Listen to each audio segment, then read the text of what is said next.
स्वागत है आज के एक नए वीडियो में, जहां पर आपको महत्वपूर्ण समाचार पत्रों के प्रमुख अंश जो कि बिहार प्रतियोगी परीक्षाओं के लिए बहुत महत्वपूर्ण होता है, उसको प्रदान किया जाता है।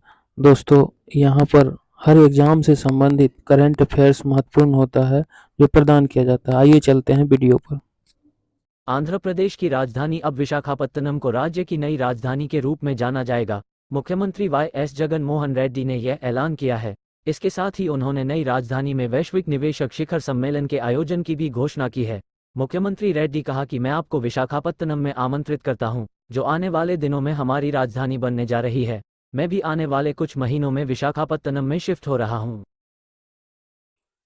वीडियो में आगे बढ़ने से पहले आपसे आग्रह है कि यदि आपने चैनल को लाइक, सब्सक्राइब तथा शेयर नहीं किया है तो सबसे पहले सब्सक्राइब कर लें और वीडियो को लाइक करें तथा शेयर भी जरूर करें।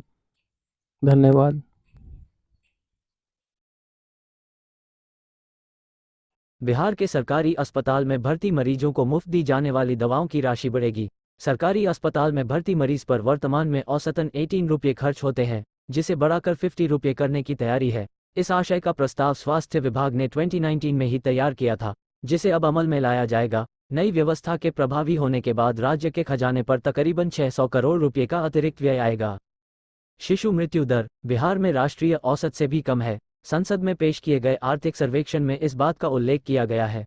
आर्थिक सर्वेक्षण 2022-23 में राज्यवार शिशु मृत्यु दर के जो आंकड़े दिए गए हैं, उसके अनुसार बिहार में वर्ष 2010 में शिशु मृत्यु दर प्रति 1000 बच्चों पर 48 थी, जो वर्ष 2020 में घटकर 27 हो गई है। राष्ट्रीय स्तर पर शिशु मृत्यु दर 28 से मामूली कम है। आर्थिक सर्वेक्षण के अनुसार बिहार शिशु मृत्यु दर के मामले में मध्य प्रदेश, राजस्थान समेत 8 राज्यों से बेहतर स्थिति में है। मृत्यु दर की भांति बिहार में जन्म दर भी कमी आई है। वर्ष 2010 में जन्म दर 28.1 थी, जो वर्ष 2020 में 25.5 हो गई है। हालांकि अब भी यह आंकड़ा देश के दूसरे कई राज्यों की अपेक्षा थोड़ा अधिक है। वर्ष 2020 में प्रति 1000 की आबादी पर साल में बिहार में 25.5 बच्चों का जन्म हुआ है। यह आंकड़ा राष्ट्रीय स्तर के 19.5 बच्चों से अधिक है। गोवा में सबसे कम जन्म दर है। गोवा में 12.1 है। बिहार सरकार जमीन और मकान का MVR स्किल रेट बढ़ाने पर जल्द फैसला लेगी। करीब 7 साल बाद मिनिमम वैल्यू रेट MVR बढ़ाने की तैयारी हो चुकी है। MVR में बदलाव के लिए निबंधन विभाग ने सभी जिलों से रिपोर्ट मांगी थी। सभी जिलों के डीएम ने MVR को लेकर अपनी रिपोर्ट भेज दिया है। सरकार की हरी झंडी मिलने के बाद नया MVR लागू होगा। राज्य में अंतिम बार वर्ष 2016 में MVR यानी स्किल रेट बढ़ाया गया था। निबंधन विभाग का राजस्व लगातार बढ़ रहा है। वित्तीय वर्ष 2022-23 में 5,500 करोड़ के राजस्व लक्ष्य के विरुद्ध जनवरी माह में ही करीब 5,200 करोड़ का राजस्व प्राप्त कर लिया गया है। ये कुल लक्ष्य का 95% है। राजस्व बढ़ने का बड़ा कारण बड़ी संख्या में जमीन और फ्लैट की बिक्री है। इस साल पहली बार विभाग 6,000 करोड़ का राजस्व लक्ष्य प्राप्त कर सकता है। स्नातक स्तरीय संयुक्त प्रारंभिक प्रतियोगिता परीक्षा -2022 बिहार के एक पाली की रद्द परीक्षा की संभावित तिथि जारी कर दी है। 23 दिसंबर को प्रथम पाली में सुबह 10 o'clock बजे से दोपहर 12:15 बजे के बीच आयोजित परीक्षा को रद्द कर दिया गया था। प्रथम पाली के सभी अभ्यर्थियों के लिए 5 मार्च को परीक्षा आयोजित करने की संभावना है। इसमें उक्त तिथि की दूसरी पाली व 24 दिसंबर को आयोजित एकल पाली की परीक्षा में शामिल अभ्यर्थी मान्य नहीं होंगे। परीक्षा से संबंधित जानकारी आयोग की वेबसाइट www.bssc.bihar.gov.in के माध्यम से अभ्यर्थियों को समय समय पर उपलब्ध कराई जाएगी। पहली पाली की परीक्षा के 3 लाख से अधिक अभ्यर्थियों को प्रवेश पत्र जारी किया गया था। International olympiad of English language में राजधानी पटना की छात्रा रोशनी नाग ने कांस्य पदक प्राप्त की है। प्रतियोगिता में सफलता हासिल करने सफल छात्रा रोशनी नाग वाली रोशनी SVM स्कूल की छात्रा है। वह इस वर्ष CBSE की परीक्षा में शामिल होगी। वह एक सफल चिकित्सक के रूप में समाज एवं राष्ट्र की सेवा करना चाहती है। रोशनी ने पूर्व की परीक्षाओं में भी बेहतर प्रदर्शन किया है।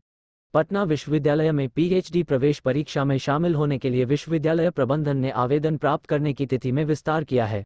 पूर्व में 28 जनवरी तक आवेदन स्वीकार किए जाने थे। अब 7 फरवरी तक आवेदन स्वीकार किए जाने की अनुमति प्रदान की है। विश्वविद्यालय की वेबसाइट पर आवेदन, परीक्षा की संभावित तिथि, सिलेबस आदि की विस्तृत जानकारी अपलोड है। 1. पुरुष हॉकी विश्व कप 2023 का टाइटल किस टीम ने जीता है? जर्मनी। 2. 5वां खेलो इंडिया यूथ गेम्स की शुरुआत किस राज्य में हुई है? मध्य प्रदेश। 3. भारत के किस सलामी बल्लेबाज ने इंटरनेशनल क्रिकेट से संन्यास की घोषणा की है? मौली विजय 4। यूपीएससी ने अगले डीसीजीआई के लिए किसके नाम की सिफारिश की है? Rajiv Singh Raghuvanshi 5। Australian open champion 2023 का मेंस सिंगल टाइटल किसने जीता है? नोवाक जोकोविच 6। भारतीय अंडर-19 महिला क्रिकेट टीम ने पहला T20 वर्ल्ड कप जीता। इसका आयोजन किस देश में किया गया? South Africa. राष्ट्रीय स्कूली शतरंज प्रतियोगिता के अंडर-7 वर्ग में बिहार की अंकिता राज विजेता हुई। अंतिम चक्र में अंकिता ने काले मोहरों से खेलते हुए पश्चिम बंगाल की आर्या भट्टाचार्य को पराजित कर 7.5 अंकों के साथ प्रतियोगिता जीत ली। ये प्रतियोगिता तमिलनाडु में खेला गया। प्रधानमंत्री सूक्ष्म खाद्य उद्यम के तहत किसी भी जाति और धर्म के लोग फूड प्रोसेसिंग प्रोडक्ट से संबंधित उद्योग लगा सकते हैं। 10 लाख रुपये तक की मशीन खरीद पर 35% अनुदान मिलेगा। इसकी जानकारी ललित भवन में ऑटो और ई रिक्शा चालकों के साथ आयोजित बैठक में पटना जिला उद्योग के जिला संसाधन सेवी संतोष कुमार दी। पीजीआई चंडीगढ़ में अंगदान के जरिए पहली बार किसी मरीज के शरीर में एक मृत युवक के पैंक्रियाज और मरीज की बहन की किडनी को एक साथ ट्रांसप्लांट किया गया। इस पूरी प्रक्रिया में 12 घंटे का समय लगा। इसे 30 डॉक्टरों और मेडिकल स्टाफ की टीम ने अंजाम दिया। बिहार के पश्चिमी चंपारण के सिसवा बैरागी के रहने वाले 21 साल के कुंदन बैठा की 22 जनवरी को हुए सड़क हादसे में मौत हो गई थी। इसके जरिए 5 मरीजों को नया जीवन मिला। खास बात यह रही कि जिस मरीज को कुंदन की पैंक्रियाज दान की गई थी, उसकी बहन ने अपने भाई को किडनी दान की। कुंदन के अंगदान से एक मरीज में हार्ट ट्रांसप्लांट किया गया। बाकी 4 मरीजों को लिवर, पैंक्रियाज और दोनों किडनी ट्रांसप्लांट की गई। इस प्रक्रिया में पीजीआई के नेफ्रोलॉजी विभाग के प्रमुख professor HS. Kohli, renal transplant surgery विभाग के प्रमुख प्रोफेसर आशीष शर्मा और उनकी टीम की अहम भूमिका रही।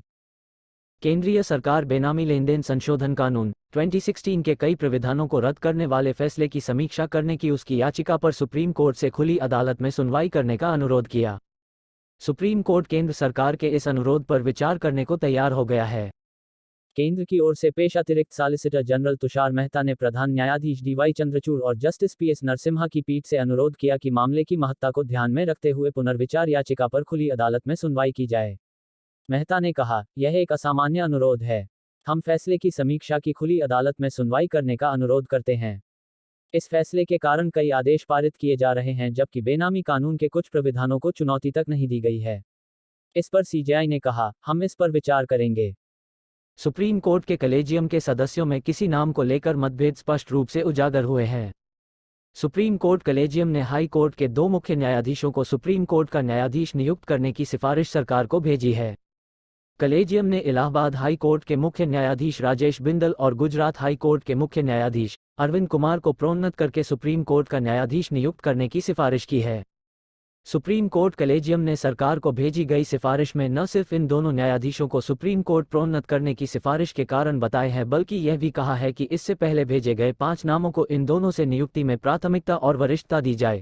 ये पहला मौका है जबकि कलेजियम ने न सिर्फ चयन के कारण बताए हैं, बल्कि यह भी बताया है कि कलेजियम के सदस्य जस्टिस के.एम. जोसफ ने जस्टिस अरविंद कुमार के नाम पर आपत्ति जताते हुए कहा था कि उनके नाम पर बाद में विचार किया जा सकता है।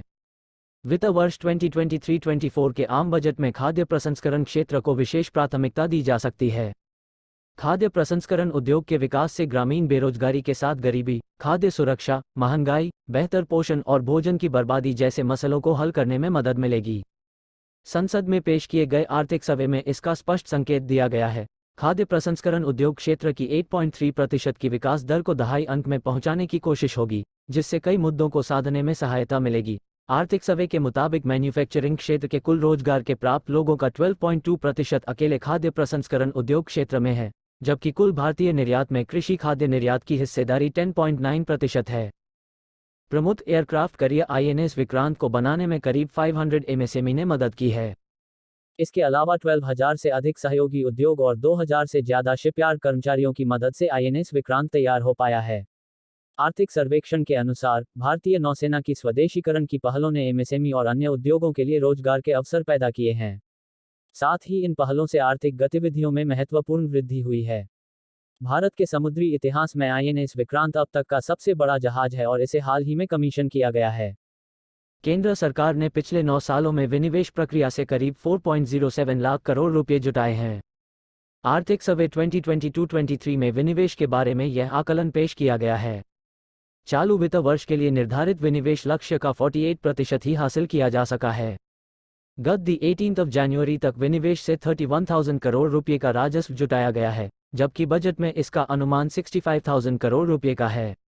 एयर इंडिया के निजीकरण से सार्वजनिक परिसंपत्तियों की विनिवेश पहल में नई जान आई। साक्ष्यों के हवाले से कहा गया है कि 1990 to 2015 के दौरान विनिवेश वाले सार्वजनिक उद्यमों की कुल सक्षमता में सुधार हुआ है। समीक्षा के मुताबिक वित्त वर्ष 2014-15 से लेकर दी 18 जनवरी 2023 तक 154 विनिवेश सौदों से करीब 4.07 लाख करोड़ रुपये मिले हैं। इसमें से 3.02 लाख करोड़ रुपये अल्पांश हिस्सेदारी बिक्री, जबकि 69,412 करोड़ रुपये 10 रणनीतिक विनिवेश से आए हैं। अर्थव्यवस्था का सबसे बड़ा तंत्र रेलवे है, इसीलिए केंद्र सरकार की प्राथमिकताओं में रेलवे का स्थान अग्रणी है। अभी बुलेट ट्रेन और वंदे भारत फ्रेट कॉरिडोर के काम को तेज करना है। यात्री के साथ साथ माल ढुलाई को भी नया आयाम देना है। आर्थिक सर्वेक्षण की रिपोर्ट का संकेत है कि प्रगति को गति और शक्ति देने के लिए इस क्रम को 2023 तक इसी संकल्प से आगे बढ़ाया जाता रहेगा। आर्थिक सर्वे में रेलवे के विकास को सतत प्रक्रिया बताते हुए पिछले 9 वर्षों की रफ्तार का खासतौर पर उल्लेख किया गया है। कहा गया है कि 2014 से इस पर फोकस बढ़ाया गया है। 9 वर्ष पहले तक रेलवे का पूंजीगत व्यय सिर्फ 45,980 करोड़ रुपये था, जिसे बढ़ाकर 2,45,800 करोड़ कर दिया गया।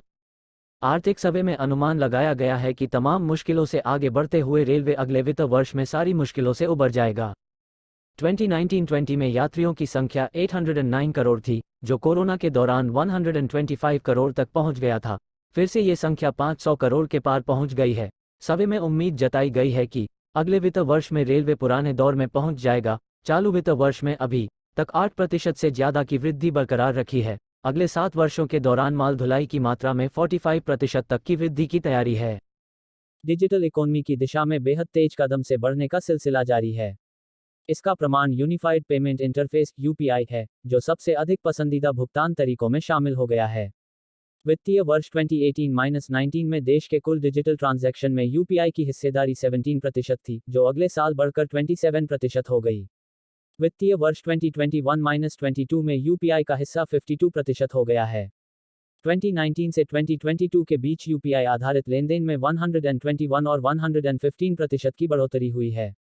भारत के उद्योग संगठन सीआईआई के प्रेसिडेंट संजीव बजाज ने आर्थिक सर्वेक्षण पर प्रतिक्रिया देते हुए निर्यात का दायरा बढ़ाने के लिए एक्सपोर्ट कमीशन गठित करने का सुझाव दिया। उन्होंने कहा कि इससे भारत को बाहरी चुनौतियों से निपटने में मदद भी मिलेगी। बजाज ने कहा कि अभी वैश्विक निर्यात में भारत की हिस्सेदारी 2% से कम है। ऐसे में इस क्षेत्र में हमारे पास व्यापक अवसर है। भारत से निर्यात किए जा सकने वाले क्षेत्रों का विस्तार करना चाहिए। एक डिस्ट्रिक्ट एक निर्यात नीति पर ध्यान केंद्रित करना। फियो के प्रेसिडेंट ए शक्तिविल का कहना है कि भारत को ब्राजील, दक्षिण अफ्रीका और सऊदी अरब जैसे देशों के लिए निर्यात बढ़ाना चाहिए। स्वास्थ्य के क्षेत्र में केंद्र सरकार के खर्च बढ़ने से इलाज के दौरान आम आदमी की जेब पर पड़ने वाला बोझ कम हो गया है। आर्थिक सर्वे के अनुसार 2014 की तुलना में 2019 में जेब पर पड़ने वाले बोझ में 16% की कमी आई है। आर्थिक सर्वे के अनुसार 2014 में जहां स्वास्थ्य क्षेत्र पर जीडीपी का महज 1.2% खर्च होता था, वहीं 2022-23 के वित्तीय वर्ष में ये 2.2% पर पहुंच गया। 2017 में राष्ट्रीय स्वास्थ्य नीति में सरकार ने 2025 तक जीडीपी का 2.5% स्वास्थ्य के मद में खर्च करने का लक्ष्य रखा है। सर्वे के अनुसार 2014 में देश में स्वास्थ्य पर होने वाले कुल खर्च में सरकार का हिस्सा महज 28.6% था, जो 2019 में 40.6% पर पहुंच गया है। इससे स्वास्थ्य पर कुल खर्च में आम आदमी की जेब से होने वाला खर्च 2014 के 64.2% से घटकर 48.2% पर पहुंच गया है। दुनिया भर में हो रहे कुल कार्बन उत्सर्जन में लगभग 4% का योगदान देने और विश्व औसत से देश में प्रति व्यक्ति उत्सर्जन काफी कम होने के बावजूद भारत अपने नेट जीरो के लक्ष्य उत्सर्जन में अपनी हिस्सेदारी शून्य करने को लेकर काफी गंभीर है। ये लक्ष्य 2070 तक हासिल करना है, लेकिन सरकार ने अभी से इस संबंध में गंभीर प्रयास शुरू कर दिए हैं। खासकर वैकल्पिक और ग्रीन ऊर्जा के क्षेत्र में तेजी से वह कदम बढ़ा रहा है।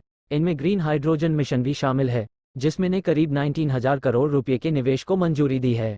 विश्व भर के प्रमुख एजेंसी के 2023 के लिए भारत के विकास दर का अनुमान 6.8% RBI, SBI 6.8%, 6.1% IMF 7.3% S&P 7.0% ADB 7.0% Moody's 7.0% Fitch 7.0% Goldman सैश 6.9% विश्व बैंक 6.7% सिटी समूह 6.6% OECD।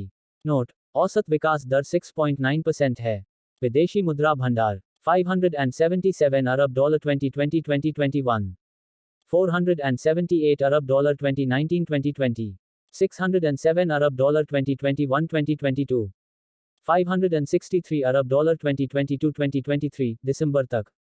जीडीपी के अनुपात में राजकोषीय घाटे की स्थिति 4.7% 2019-2020, 9.2% 2020-2021, 6.7% 2021-2022, 6.4% 2022-2023।